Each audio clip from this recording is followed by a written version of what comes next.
Oh, how about this? So how about this? Look who didn't fuck it up. Oh, yeah, I know. Surprising. Why don't you take your little comments and just roll them up into a ball and shove them up your little bottom? Yes, I will feel wholeheartedly bad that you managed to get this one right. Ooh. Hitting below the belt, Rasheen.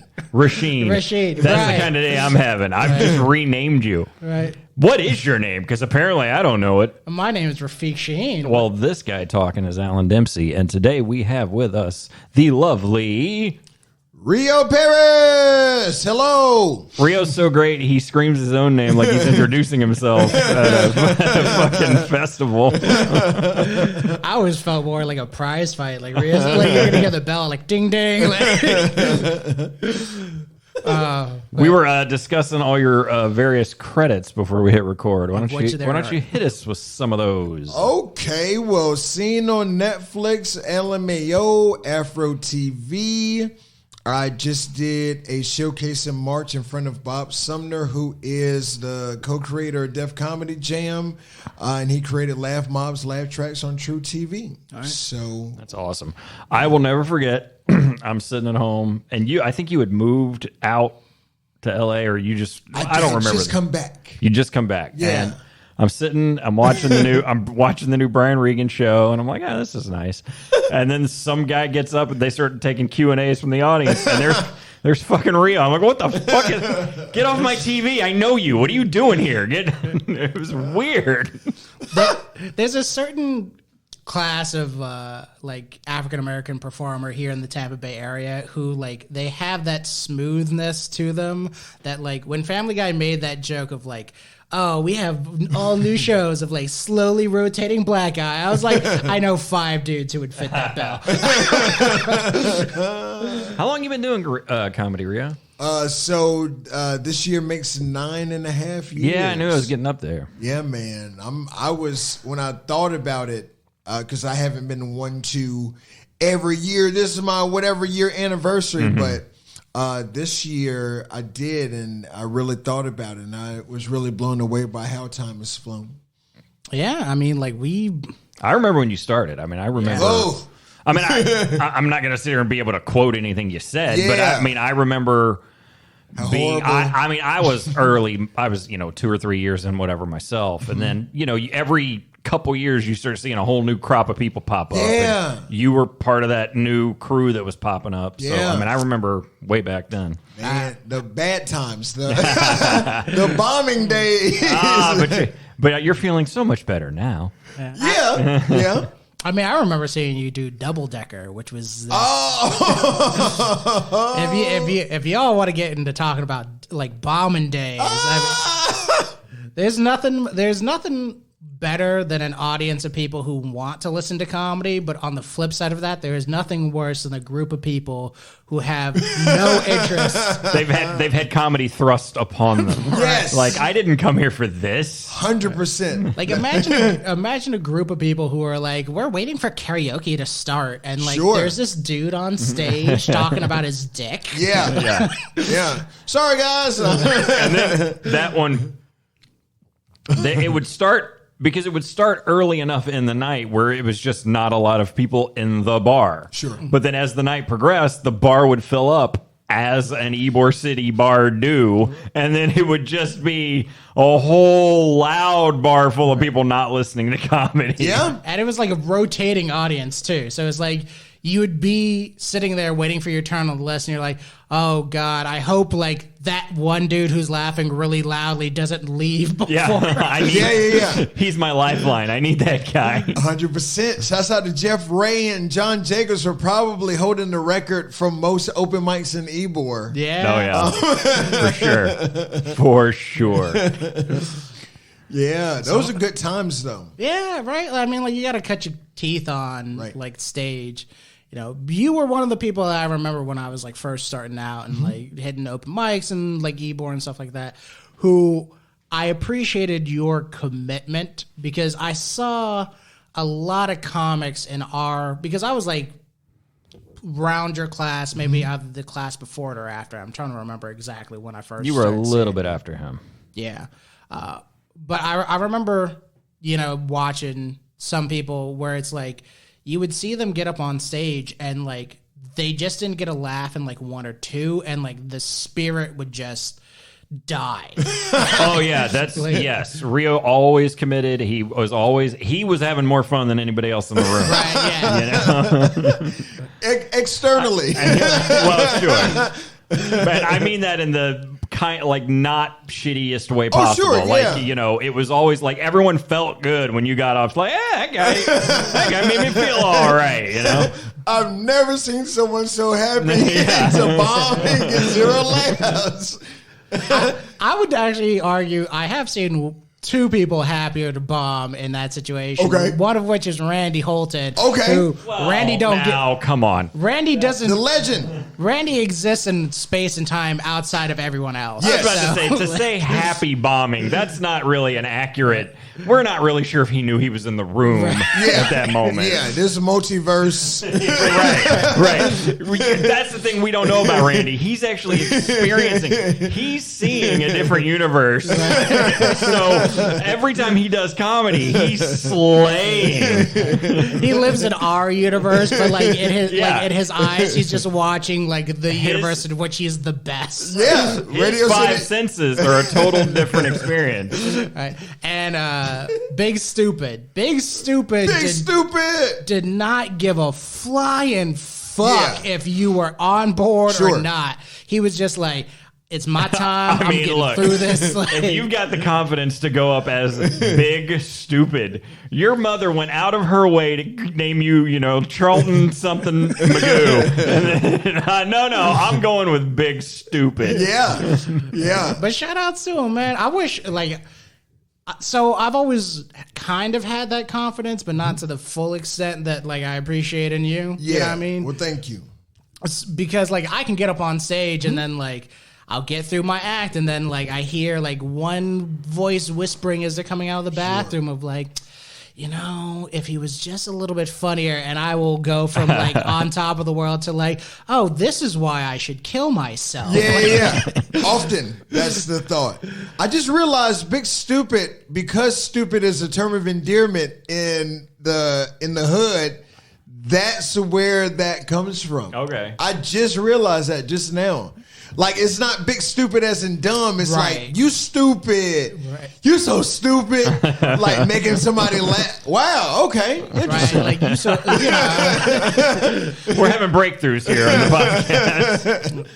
But, so, from the days of Double Decker to now, right? So, doing everything you've done so far, doing the Netflix thing, getting ready to do a show at the fucking Apollo. Dude. Like, that's some big shit, man. Like, so I gotta Now, you want to talk about terror.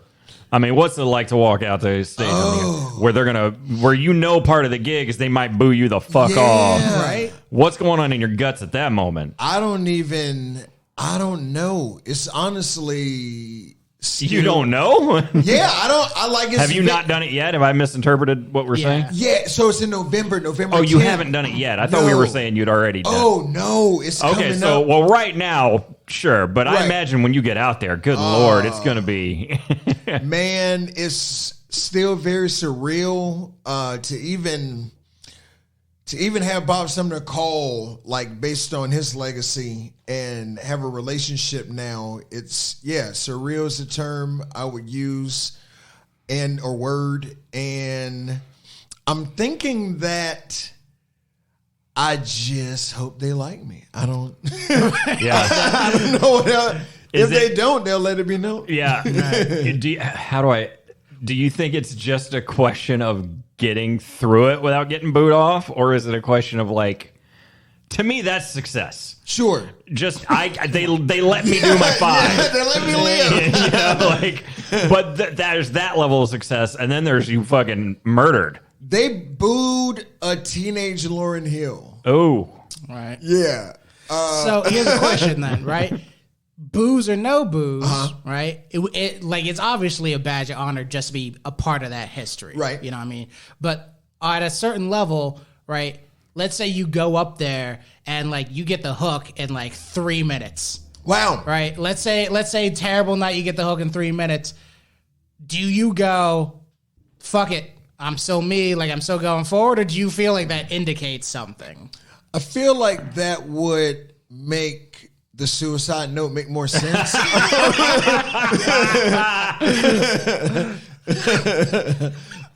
If you're reading this, that means that the Sandman came out. He brushed me off the stage like trash.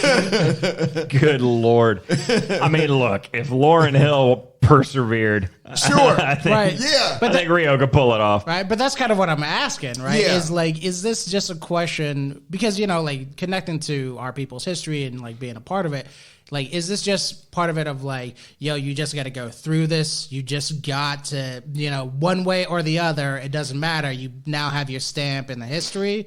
Or is it a question of like, I want to, I mean, everyone wants to do well, but it's like, I want to do well to like, so that way I don't have to write the note. Yeah. No, I wanna do well. I feel like I have enough relatable material to that the audience would enjoy, and I in my mind I think that it's gonna go well. I'm doing 20 minutes. At this now, if I was doing this and had only been hosting, let's say, Sure. and I never featured, I never headlined, I think I would be a lot more nervous. And I probably would not have even have said yes. I'd be like, thanks for the offer, but I know how it's going to turn out if I do 20 minutes. So no, thank you. But I'm leaning more on the side of, I think it should go well. If it doesn't, then I will what do? You just next show. Yeah. Right, yeah. I mean, yeah, it's, you know. Comedy is always at a certain level like a game of numbers, because it's like you can, I mean, how many times have you seen a comic like crushing, you know, at like an open mic or like at a show, and then it's like, oh, they should have gotten off like at minute 5 when they were crushing like they were supposed to, but they're like, just one more bit. If I get one more minute, and it's like that one more minute went from stellar to fucking awful. Sure. You know? Yeah, the boxer that doesn't know when to retire. Right. You go out on a high note. I did it. I win. I'm going home. That's right. Now, I've never performed up north.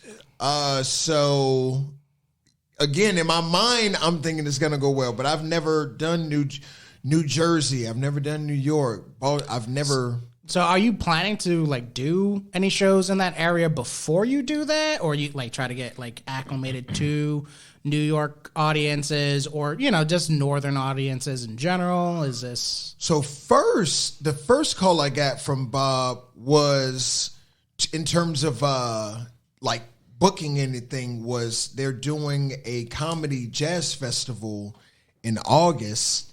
So he asked me, did I want to do that? So that'd be August 13th.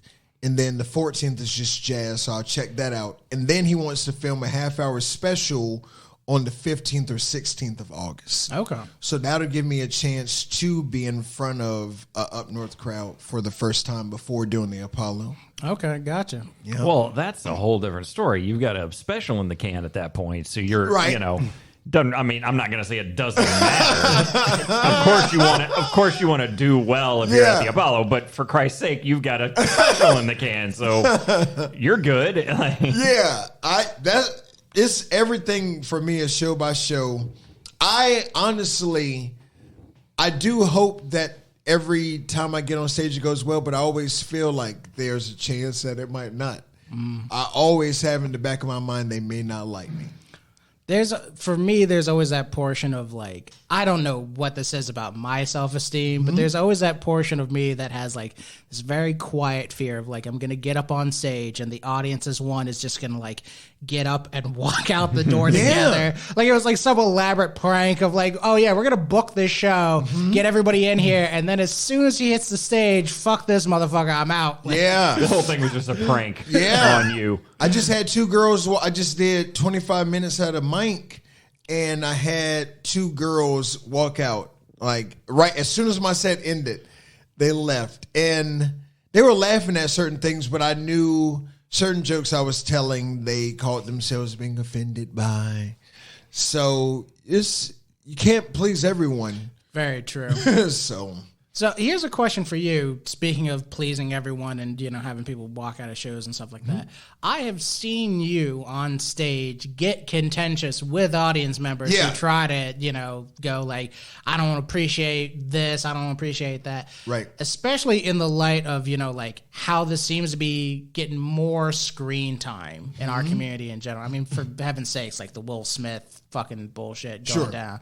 How do you feel like those situations need to be handled? Is that something that should be Rio's responsibility of like, yo, I'm on stage, it's my show right now, I'm gonna handle this? Or is this like, yo, club security, like where the fuck are you? Or like I think that both parties are responsible. I never would condone someone coming up on stage, especially if you came to a comedy show.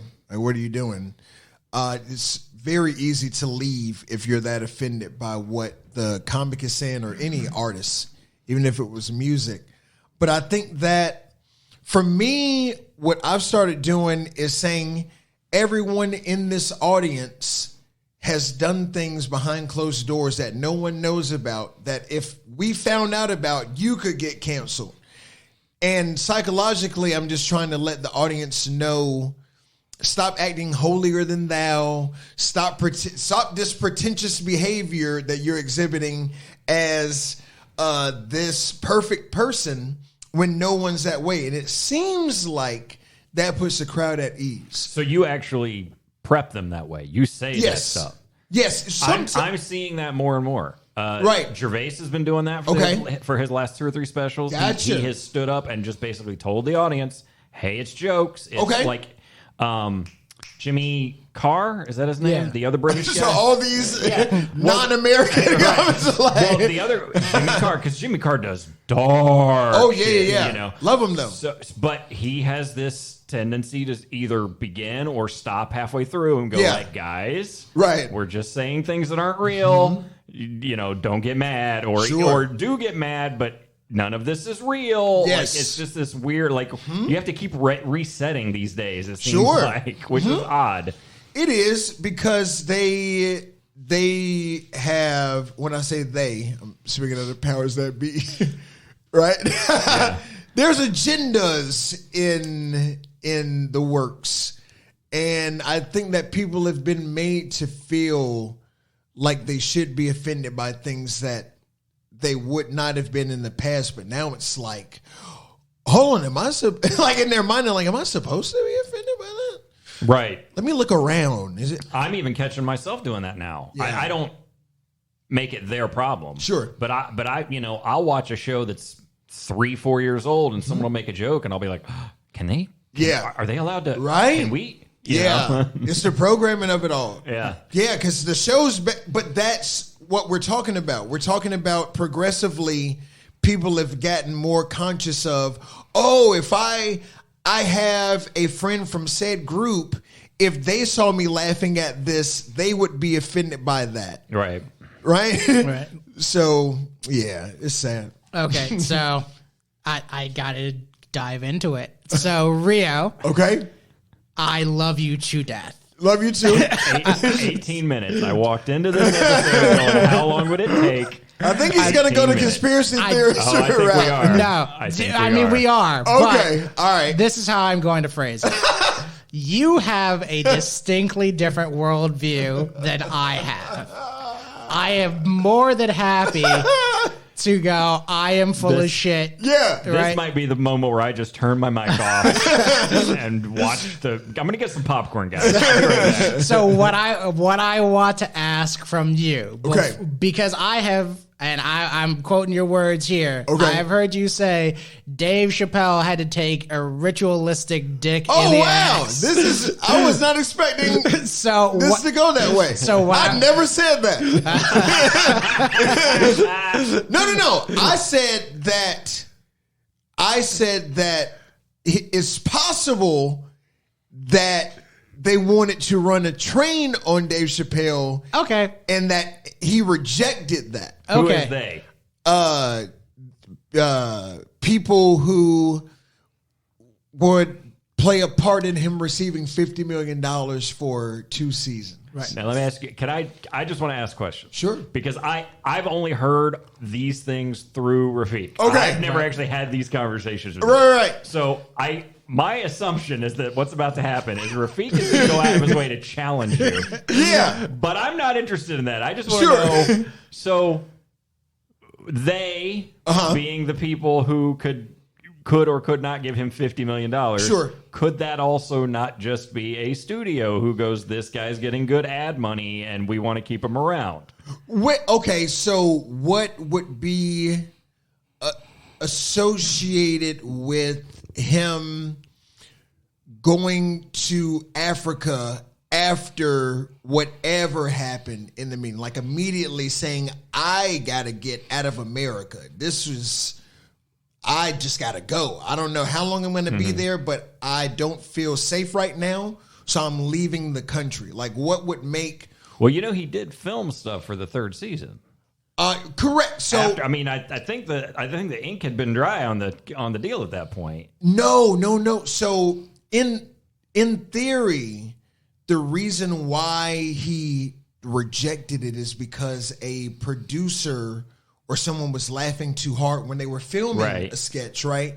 And supposedly so the idea is that he felt like the humor was funny to the wrong people, perhaps.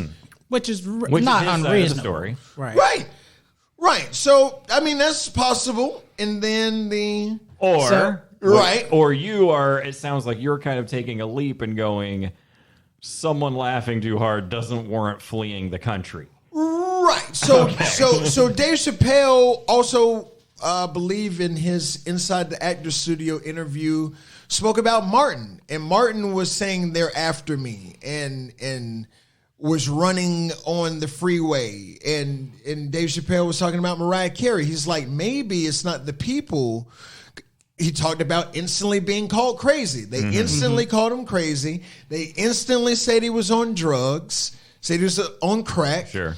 So there's some common things that happen when, if you notice with celebrities who have a certain stature, oftentimes when they're on the rise, if they fall off, so to speak, then you'll start hearing they're crazy. You'll start hearing they're addicted to drugs, and the public's perception of them is meant to change. Right. Yeah. But so my question, not as a challenge, but just so I can understand. Okay. How does Rio Paris, very talented, very capable, how does Rio Paris go from here to success? Wow. Dave Chappelle's success. Wow. And not engage in that. If Rio Paris, the little third person, this is what Rio should do. Right? Like what? How does the world function according to Rio? Okay, so Rio is going to cross bridges when the time comes. So do you, I guess the answer would be yes, but do you see yourself wanting to be in a stratospheric stardom world? Yeah, I want to, I hate comparing, but I would like to, let's say, so, arenas and stadiums for stand-up, right? And then got a movie coming out next month, so I want to do more acting. And you did also the music for it, right? Or, No. I just did the music video. Oh, okay. Yeah, I appeared in the music video for the first single, which is called FLA. The movie's called What the Hell. So it's a comedy. King Cobra Enterprises, got your film productions. Love the Sanders. It's a funny movie, and I caught the acting bug, as they say. It's not the first time I acted, but I enjoyed it a lot. So you're doing like the triple threat thing, like comedy, acting, music? Would like to. Okay. Would like to, yeah. So can you get to a stardom stratosphere without going through some Time will creepy, tell. creepy cult shit. Time will tell. Are there super famous actors who are super rich that have not gone through creepy cult shit to get there? I don't know. Okay. I don't know. So here's an interesting question then in this cosmetology. Kevin Hart, for example. I was just thinking about him.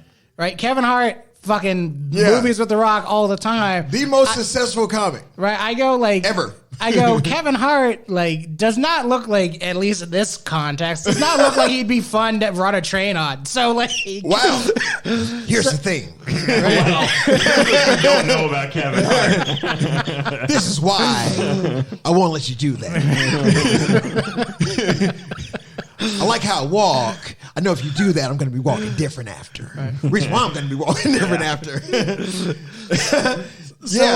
But he's great though. I love Kevin Hart. Yeah, no, he's fantastic. Joey Wells also. But like, I'm, again, there's just part of me that goes like, I really would love to fully understand because like, if this is something that people like Chappelle and Hart and, like Clooney or, Mariah Carey or whoever, if this is something all the famous people got to deal with, right? If you got to drink the baby's blood or whatever and were to be part of that circle. I never told him that. I never mentioned baby blood.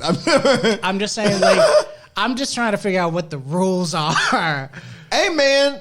What I would say is, depending on,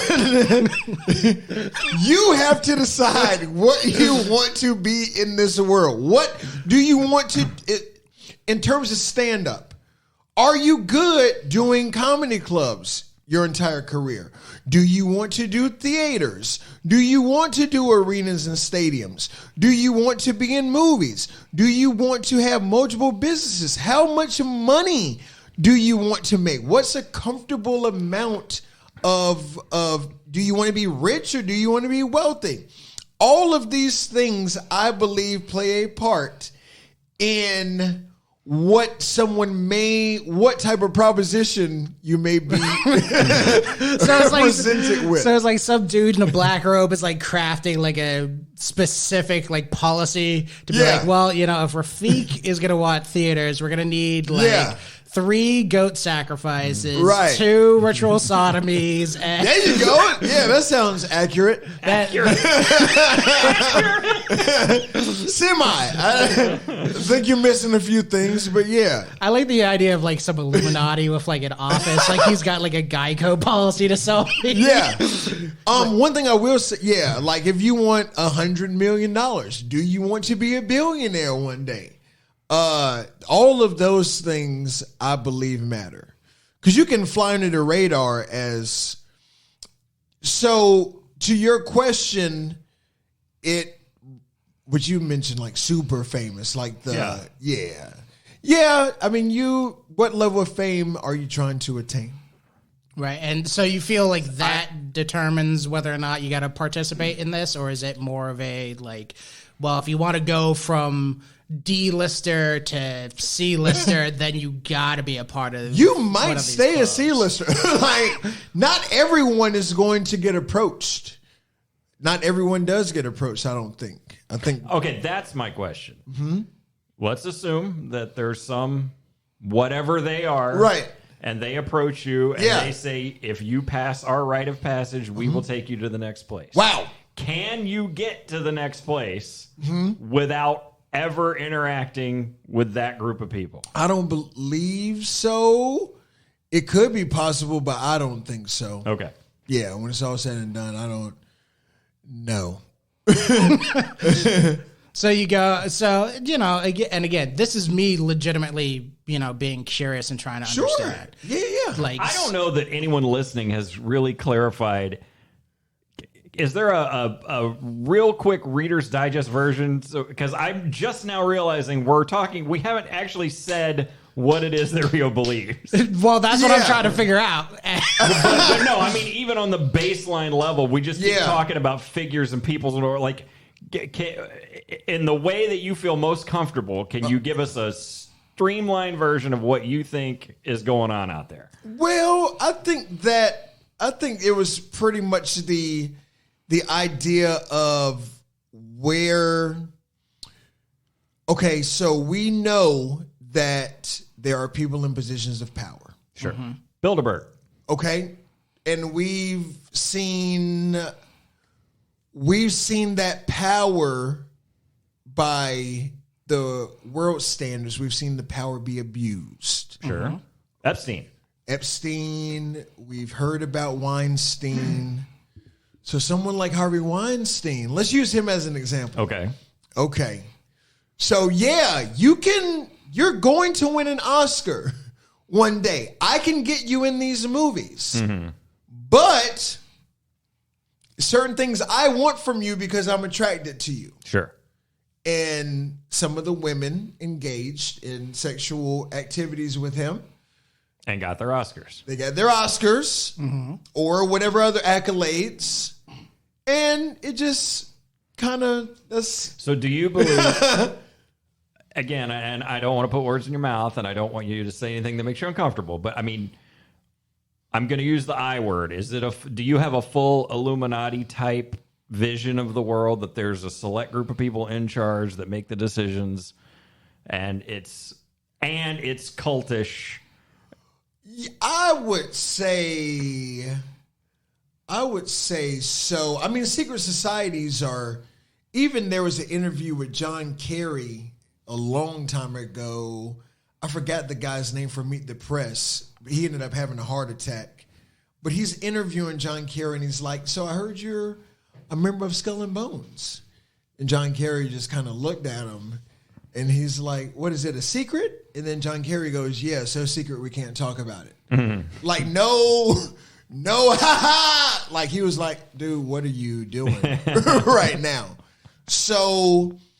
if that speaks to the reality of people who you don't know what they're involved in, then I would say that it's real. I mean, Skull and Bones is real. There's secret societies that are known. Yeah, I mean, we know that you drive by a place called the Masons. It's right there, right. You know, and they got a weird bull on the top or whatever, Okay. You know. Yeah. And a triangle with some goofy shit in the middle. And Here's one thing that's changed, though. My view of anyone in a position of power is not that they're evil people.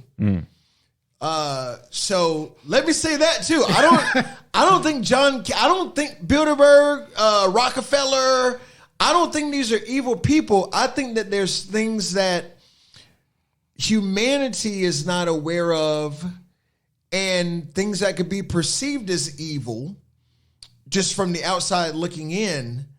But in actuality, for whatever reason, there's a plan. I think there's a plan in place, or there's an agenda that the public just is not aware of. And things happen within that. Now, are there rituals that some could deem as sick? Of course, if you find out about, like you said, drinking blood, people would be like, ew, drinking blood. But if you have certain beliefs, then maybe you're drinking blood for a reason. Okay. I mean, like, that's, again. So where does that, how does that fall into people approach Dave Chappelle to fuck him in the ass? So that is... like, how is that not evil? I guess is my question. Okay. So here's the thing. In your mind, for $50 million, in your mind, if you say, hey, we're going to give you $50 million, but I kind of like you a little bit. So it just goes back to, what could be viewed as an abuse of power, but if there's an attraction, because there's also... something like that, one might say that if you engage in this behavior with me and it just so happens to be recorded, if you ever feel like you want to reveal anything, remember, we have this footage. So how is that not evil people doing evil shit? That's you just described abuse. I mean, that is how abuse works. Yeah. I mean, that's literally blackmail. Yeah, it is. But blackmail is perception. That's the name of the episode. Blackmail is perception. Yeah. Because how we can say it's wrong, but if it's right to them and it's right to a whole bunch of other people, then you have two different sides. Yeah. So look, if we're gonna get real into the nitty gritty of morality, all of good and nitty gritty of reality. morality. Morality. Fuck you in the ass with the camera. I'm talking about morality. Yeah, me too. Whatever, dude. No, because every society decides for themselves what they define as good and evil. Absolutely. Some society, there are some things that we as human beings have kind of across societies have decided is like weird or gross or whatever. Yeah. But like those are very few and far between. And even then, there are a lot of societies that kind of play with those concepts to begin with. Absolutely. So like the idea of, like we in a Western society and even in a realistic society would be like, coercing someone into a situation where it's like, we're going to sodomize you and then film it. And then if you talk about it, we'll show it to everyone to, weaken your position or whatever. Sure. We go like, that's evil. Yeah. But, given the context of humanity in a large enough fishbowl, there's going to be, collective of people who would go like, it's fucking Tuesday. Right? Like, they're not going to see it as evil. Do you spank your child or not? Parents who don't spank their children will look at a parent that spanks their child and think that's the most evil thing you can do to a child. Right? So, but as the parent spanking, this is how I discipline my child. Right. And, and in this context, I understand what you're talking about. I'm just saying for me, right, I go, that's evil. Absolutely. Sure. But I also go like in a crystalline structure, right? Like, kind of to Alan's point, are we talking about like a collective group of people who are like, well, to your point, they know something the average person doesn't know. It's like, oh, well, there are fucking aliens that are going to come in 50 years and destroy society unless we do X, Y, and Z. Get rid of this amount of people. Right. The world's population gets reduced from 8 billion Thanos. to 200,000 for some reason. Right. And, so let's say that's a thing. I go, is that what we're looking at? Are we looking at like a pyramid structure of like, there's just some guy named Dave who's in charge of everything? Or I guess that's my direct question. Sorry. Are you done? Go ahead. You're going to talk over me anyway. No, go ahead. Go ahead. No, my direct question is, do you believe there is a single organization overseeing all the stuff? I think that there are. Extraterrestrials. I think extraterrestrials have the power. Okay, now we're getting somewhere. That's what I think. Yes. Okay. This is part of the fascination that or part of the reason why I should say I love having these conversations with you, because I go, in my mind, right? I go, that doesn't particularly make sense to me, but I would love to learn why they care. Like, yeah, sure. And if you didn't have the answer, that's absolutely fine too. But I just go like, why would extraterrestrials care what humans do? Interesting question. Do you have an answer to that question? I do. Are you willing to share?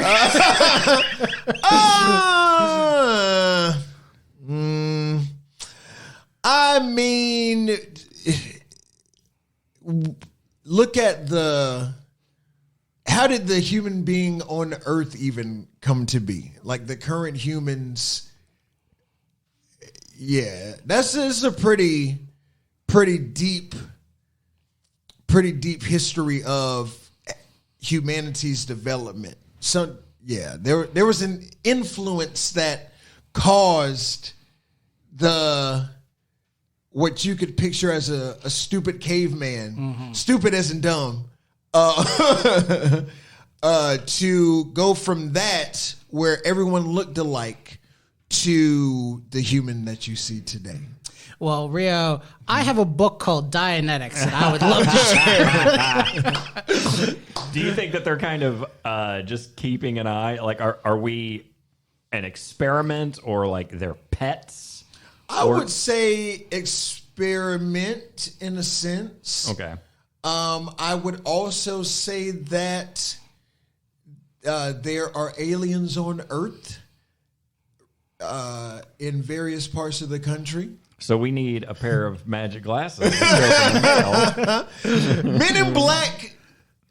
There's so many movies that people just think are great movies. Sure. Oh man, that was funny, man. Imagine if it was really. But movies show people a lot. But because it's just a form of entertainment, most people are not even meant to question if it could be reality because you've watched it on television or you've seen it on the big screen. It's just like, oh man, that was good. Man, you should see the movie. It's about this. Mm-hmm. They never associate the entertainment with potentially being a reality that we're living in. So you, or at least in this context, view movies as a potential thought experiment as to what if this series of events were to occur, as opposed to purely like, this is an interesting story that somebody told. Right. Well, so we see foreshadowment. We see the pre-programming. You've seen movies with a virus, as an example, and then in real life, it ends up happening the same way it happened in this movie from 2007. So and there's several examples of that, but that's just something that happens. Now, how the writer of the movie knows, the person that wrote the script, who knows how even Star Wars, Avatar, there's so many, the list goes on and on. Born Identity, the movie Conspiracy Theory. So there's a book, I know I've talked about it with Allan before, but there's a book that I love out there called the Illuminatus Trilogy. Oh, there we go. To talk to your concept of, entertainment versus thought experiment. Sure. Like, the idea of the book is that every conspiracy theory is true on some level. Okay. Right? If you believe Atlanteans are real, right, the book treats them as reality, but they will also go, well, the Atlanteans are actually a cover story for the Illuminati. And then it's like, well, the Illuminati are actually a cover story for these aliens. These aliens are actually a cover story for Greg the Butcher, who's like really the author of reality. Greg the Butcher is a cover story because we're just characters in a book waiting until the author can actually figure out how he wants this story to end. So you never get to the center of the Tootsie Roll Pop. Right. There's so many you just go from layer to layer, but it sounds like with that example, you can go your whole life thinking that this is reality, and it's going to be, but it's only a reality to you because it's what you believe. But the person next to you can be seeing the world in a completely different way, but even their reality is not reality because here's this other reality. Yeah. Dude, last night I watched the most recent episode of The Orville. Do you watch that show? On occasion, yeah. Fucking great. Okay. The very theocratic people are like, you should not go into this sector because there are demons in that sector. Got it. And then, of course, the very science-based people are like, there's no such thing as demons. They go into that sector, and they get infected with something that starts turning them into these, like, giant bug people. Gotcha. And it's the idea of, like, well, if you're coming at it from this worldview, you're going to see it as a spiritual experience. If you're coming at it from this worldview, you're just going to see it as microbes rewriting your DNA. Yeah. But at the end of the day, it's still a reality that something got inside you and turned you into a horrific bug monster. Right. Yes. What you guys don't understand is I have been trying to tell you this whole podcast. We are just figments of Randy Holton's imagination. Yeah. And you never know who's human and who's alien. Right. Yeah. I will say this, in the context of like theology versus science versus blah blah blah is like there's a certain amount of it where it's like you can go like this is what we know as of right now. This is a repeatable experimentation that we have done. Like we know if you drink this tea or eat this plant, like it has these effects. We're still you can then go we are studying what those effects mean. Sure, but, but then you're gonna have positive. You're gonna have the positive side effects and the negative, right? Right, and there's gonna be a disagreement about that. Right, and that can warrant further study, which is the reason why, again, I love having these conversations with you because I have always tried to live my life under the concept of, like, I think I know what's going on, but I am probably full of shit. Well, 95% of people in the world aren't even meant to see what a lot of... Okay, so 5% of people in the world, in theory, can see the world for what it is. They see through what the media is saying. They see through... they get a peek behind big the curtain. pharma. Right. It's like, no, you're saying this for this. You're doing this for Rafiq, this reason. Hey, Rafiq, how much percent of the world is schizophrenic? It's just a question. That's a great question. I mean, but in the context of this conversation, what if those people aren't actually schizophrenic? What if it's all an illusion created by more powerful entities out there? Yeah. Well, mental health itself, I feel. Oh no. Mental health, I feel like there's so many things that have been created that are just normal human behavior that they've been able to come up with a term to diagnose someone with it. And I feel like that's made them a lot of money. Okay, but like cars, we know are a thing because we invented cars. So in the context of inventing things to kind of define what a thing is doing, don't you think it might be possible to go like, well, so-and-so has violent schizophrenic outbursts. Right. So that's a thing that we have defined because we've studied the brain patterns of all these people who do similar behavior and found that it's similar. No, schizophrenia is more on the, you're probably schizophrenic.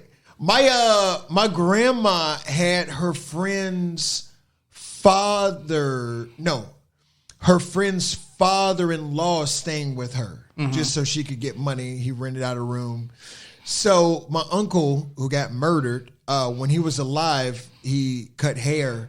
And the schizophrenic father-in-law that was living with my grandma, one day he told my uncle, he's like, look, all right, Obama coming into town. I already talked to him. You're going to cut his hair. He's going to pay you real good. Don't ask the man no questions. He does not want to talk to you. Cut his hair.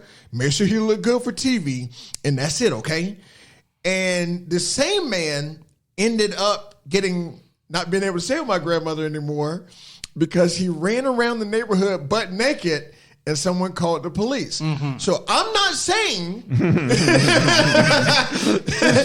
me make that really clear. I'm not saying there are not people who have chemical imbalances. I get it. What I am saying, though, is not everyone who is diagnosed with something, it's not always accurate. Or they're part of the Randy 5% who they actually see what's really happening. Well, so like to Rio's credit, like when my dad was alive, he would, and this is kind of where my contention with the entire thing comes. Okay. In, right? Because when my dad was alive, he would always tell us stories of like, I'm working with like General Petraeus to like move money out of Africa, or like I'm working with these guys in Honduras to like help with these gold shipments and blah blah blah. And it's like, okay, I love you. General Petraeus, a U.S. military member, is not going to send you an email from a Yahoo email account. So I go... At least Gmail. Right? Hotmail. Come on.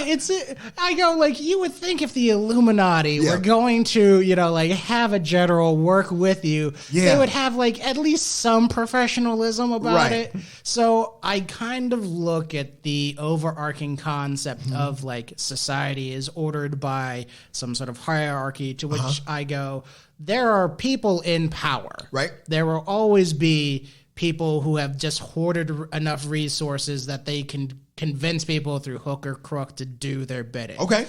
But that doesn't stop some lunatic getting a gun and going to a school and shooting people. Yeah. So I go, at what point in time, right, do you disassociate, this was a plan by the... again, not putting this on you, but this was a plan by the Illuminati to distract from X, Y, and Z. Right. To this was just a very sick person. Yeah. Who engaged in this activity. I get that. Yeah, there's a thin line between something real and a false flag or a psyop. You have to be able to look in depth into a lot of details. That goes from the parents to the victims to where it happened, what they're saying about the so-called shooter. There's a lot of factors that go into that. Right. But that goes back to, just because people are told something happened and they go into detail about how it happened, doesn't mean that that's the truth.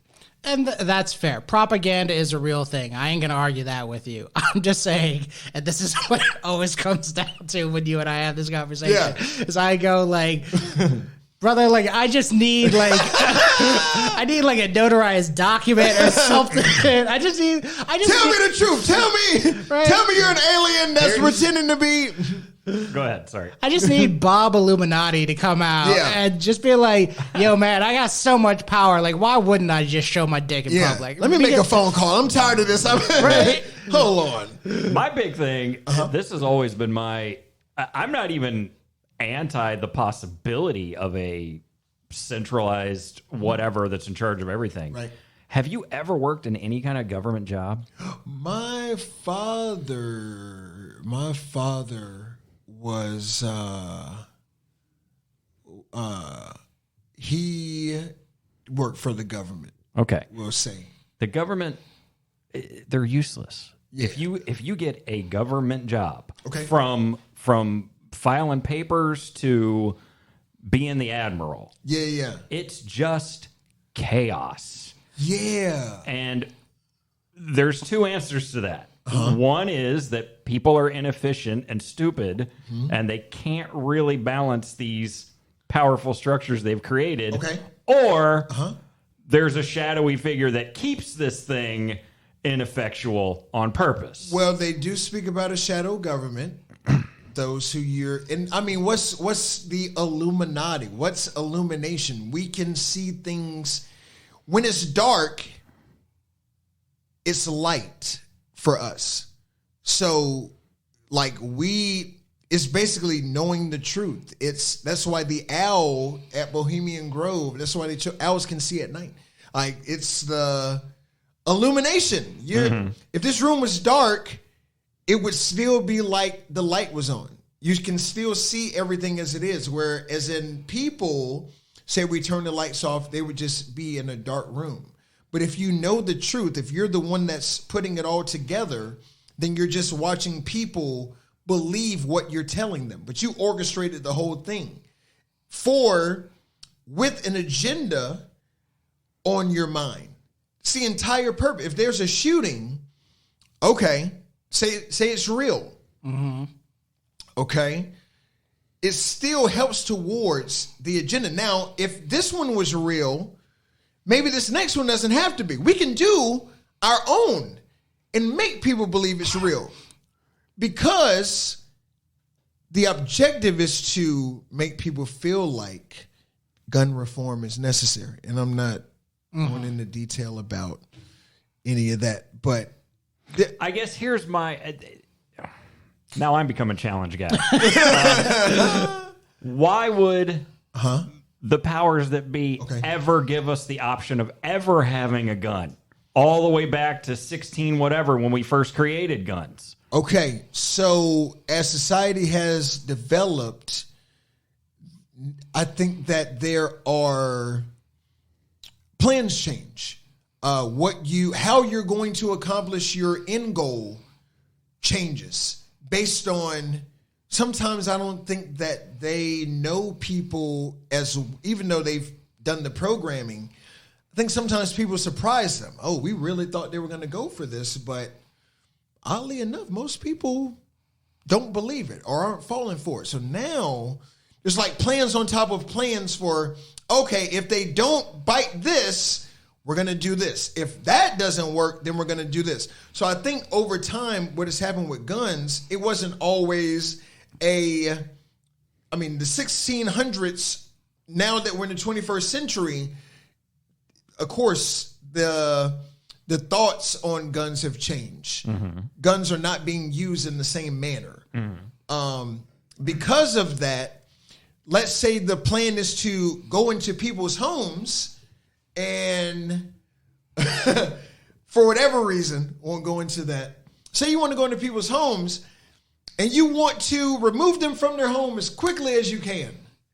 You really don't want to deal with assault rifles for however many Americans have them in their home. Mm-hmm. So if you can make people believe that they don't need them anymore because look what is being done with them. I got to tell you, you got a point because out in Australia where they have no guns, they just started taking people out of their homes and putting them in quarantine camps. I didn't know that. That's not even... Yeah. There's nothing conspiratorial about that. You can find easy videos on the internet of people stuck in these quarantine camps going, yeah, I'm just sitting here. They literally came into my home. Yeah. Took me out and shoved me in this quarantine camp. I knew they were doing that for the unvaccinated. I didn't know they were. It was either people who had been diagnosed or unvaccinated or some combination of the two. I can't remember. But Australians got their guns taken away also? Years ago, they did some kind of buyback program thing. Oh, yeah. And basically, the average Australian citizen cannot have a gun. That's smart. But you have to make people believe that it's for the betterment of the country. Yeah. Oh, okay. Okay. But I'm not saying I believe in the Illuminati. I would just like to... And I'm also not saying that I believe any shootings were staged. I would just like to point out, though, that let's say what you are talking about in Australia is true to whatever given extent.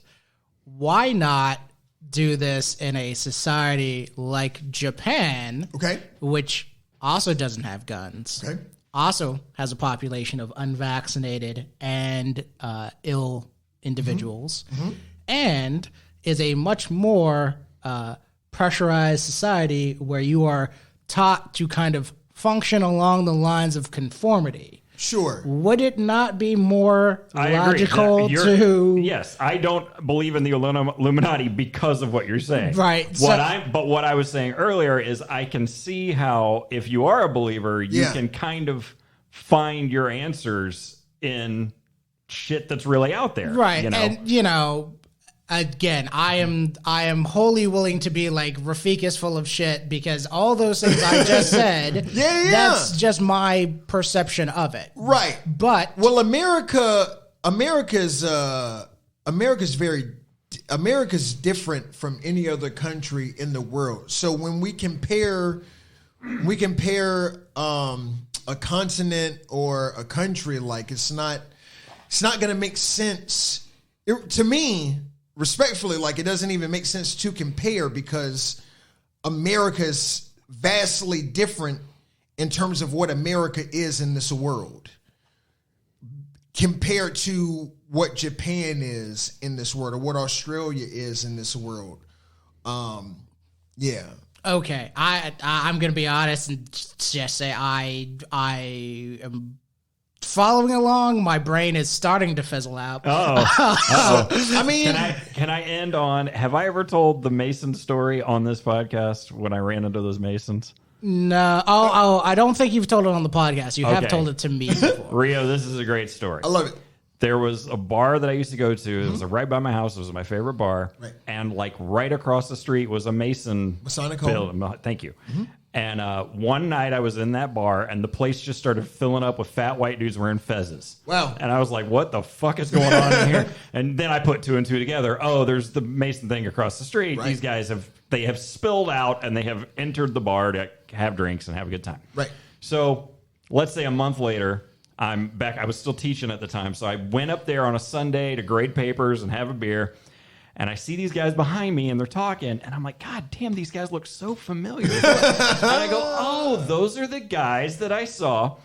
And they're just bullshitting. They're drunk. They're being loud. At one point, one of them got stuck and I kind of jumped in and gave them the answer. And then I realized that's kind of obnoxious. I left them alone, So they disperse. I swear to God, this happened the way I'm about to describe it. I believe you. He walks up to me, one of the guys. He goes, hey, you ever watch those documentaries about the secrets of the Masons? I'm like, no, not really. He goes, well, you just heard all the secrets of the Masons. And I said something like, the only thing I heard you say was that if you get stuck in a service, just say amen a lot. He laughs, and I swear to you, he goes, yeah, no one will come after you for that. And then he just walked off. Oh, my goodness.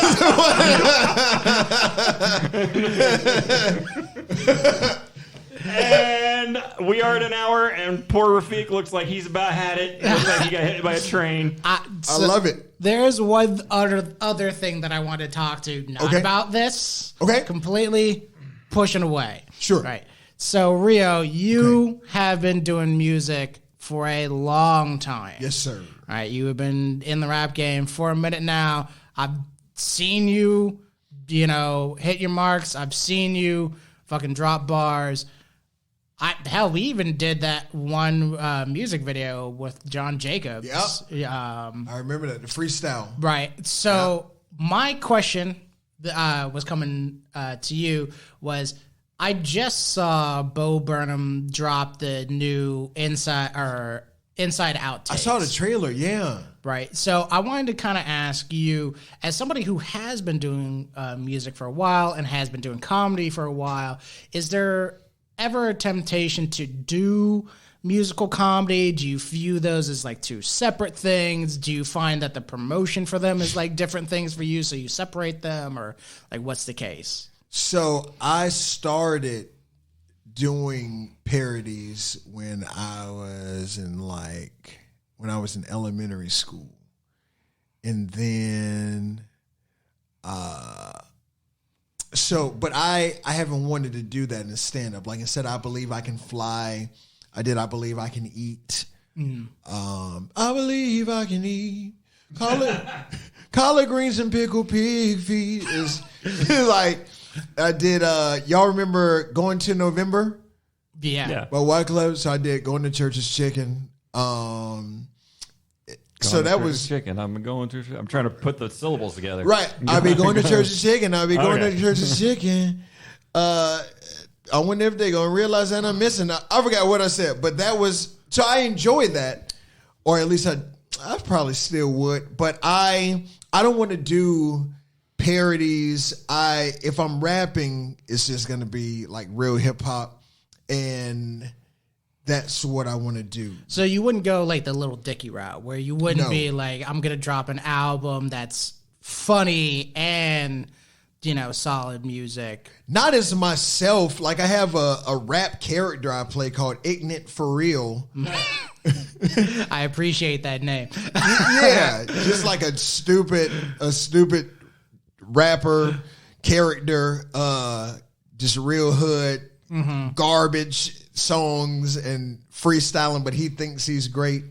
So, and that's just a play on. So, would you do that character on a show? I would. Okay, but you wouldn't do that as to, let's say Brooklyn Nine-Nine was still around. You would be, they were hey, Rio, we want you on the show. Can you write a character for this scene or whatever? You would play, let's say that character on the show, but you wouldn't drop an album under that character's name. Even the TV pilot we did for HBO, I played a rapper, Lil Juju. But that's the extent of it. Like, I'm not. Little Dicky came in as a kind of comedic rapper. So did what's the I'm gonna pop some tags? Shit. What is his name? Isn't that something? Yeah. Everyone knew his name when he was hot. Yeah, that whole thing is about literally shopping at a thrift store. Right. People like that kind of stuff. But that's, again, like, he ended up making more serious songs, if you will. But no, that's not. As me, like, Bo Burnham does things as Bo Burnham. Little Dicky's the character. And then the TV show. So he's that. That's not what I plan on doing. My stand-up, I have the topics I want to discuss. Hip-hop, I have topics I want to discuss. And the hip-hop isn't going to be comedic.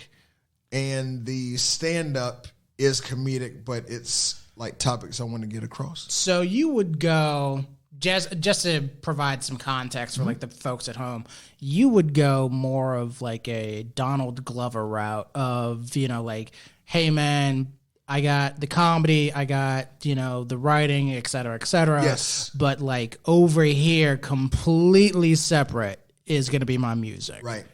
Do you find that there's any issue with like promotion wise in that context then for you as a whole?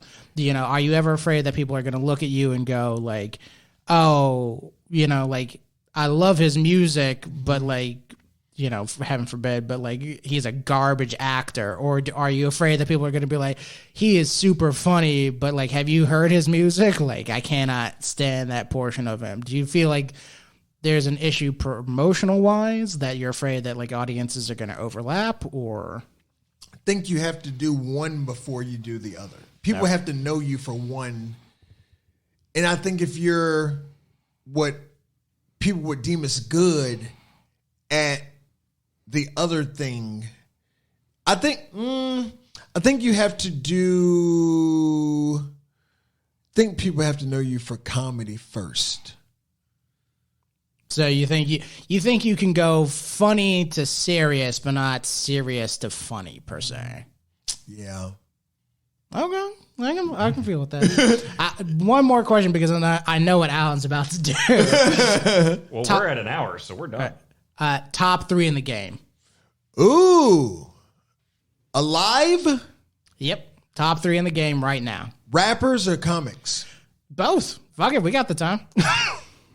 Rafiq, we are at an hour. We can go over. Okay. Motherfucker, this is our show. Like, who's going to come at, like, are they going to come and kick us off our own show? Top rappers in the game right now. That's a interesting question. I mean, you could say, I still think Eminem is rapping at a top tier level. I like Kendrick and I like J. Cole. There are several others. Black Star just dropped a new album, but is that top 3? I mean, it could be considered that. That's what I mean. But if Eminem, Kendrick, J. Cole, okay, then you got Griselda, Benny the Butcher, and Conway the Machine. Put it this way: there's so many good rappers right now. I don't know. Even comics. What's that term? It's a negative term of riches, where like you have so much riches, it's a problem. What's that called? The something of riches, whatever that's called. Yeah, I think entertainment-wise, that's just what we're living in right now. Yeah, just like an abundance. Yeah, it's like you can't just get into rap because there's a have you tried to like look at a video game store lately? No. I mean, it's out of control. Where would you even? I don't know. It's a glut. Like I remember Mario. I guess I'll just buy the new Mario because there's a 400 like. Comics are out of control. Every there's a million publishers publishing 50 books a month. It's bizarre. Interesting. Well, I mean, that's what happens when you have like 8 billion people. Yeah. Like let's say 1% of that I used to do that bit talking about like getting 1% of people to suck your Yes. dick. It's like that's a shit ton of people. Yeah, Like, right.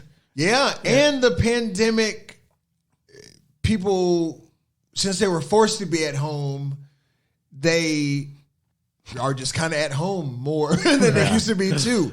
So you're going to do the things that you can do at home, like play video games, read comics, listen to music.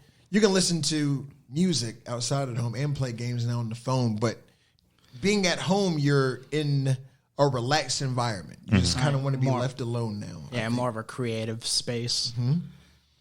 So are we going to expose him? I think we're over, man. We got to get it done. All right. We got look. I woke up feeling like shit. You look like you're about to die. I mean, I'm always about to die. Well, aren't we all? Rio, it has been lovely to have you. Thank you for having me.